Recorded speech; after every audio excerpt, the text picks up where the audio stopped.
ভারী বৃষ্টি ও ফেনীর মোহরী নদীর বাঁধ ভেঙে নেমে আসা পানিতে ভেসে গেছে নোয়াখালীর বেশিরভাগ এলাকা। টানা বৃষ্টিতে বন্যার অবনতি হয়েছে। এতে অনেকগুলো গ্রাম বিদ্যুৎ বিচ্ছিন্ন হয়ে পড়েছে।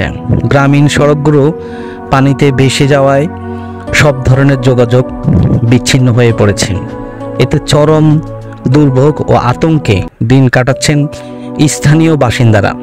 বৃহস্পতিবার সকাল থেকে জেলার কয়েকটি গ্রামে ঘুরে দেখা যায় আগের চেয়ে বন্যা পরিস্থিতি আরও অনেক অবনতিতে পৌঁছে গিয়েছে। সকাল থেকে ভারী বর্ষণ ও গুঁড়ি গুঁড়ি বৃষ্টিও ছিল।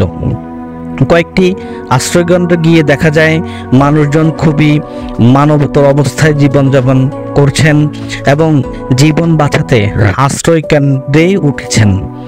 প্রশাসনের সঙ্গে সমন্বয় করে বিভিন্ন উপজেলায় জামাত, বিএনপির স্বেচ্ছাসেবী সংগঠন সহ বিভিন্ন ব্যক্তিবর্গ নিজ উদ্যোগে ত্রাণ সহায়তা ও বিভিন্ন উদ্ধার কার্য চালাচ্ছেন।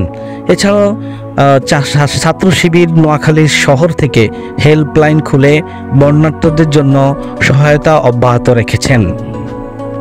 অন্যদিকে বন্যা পরিস্থিতির অবনতি হওয়ায় নোয়াখালী জেলা প্রশাসকের উদ্যোগে একটি জরুরি বৈঠক অনুষ্ঠিত হয়।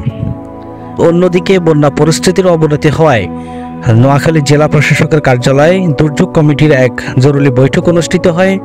বৈঠকে সভাপতিত্ব করেন নোয়াখালী জেলা প্রশাসক দেওয়ান মাহবুবুর রহমান। নোয়াখালী জেলা প্রশাসক দেওয়ান মাহবুবুর রহমান জানান, নোয়াখালীর 9টি উপজেলার মধ্যে 8টি উপজেলায় বন্যা হয়েছে।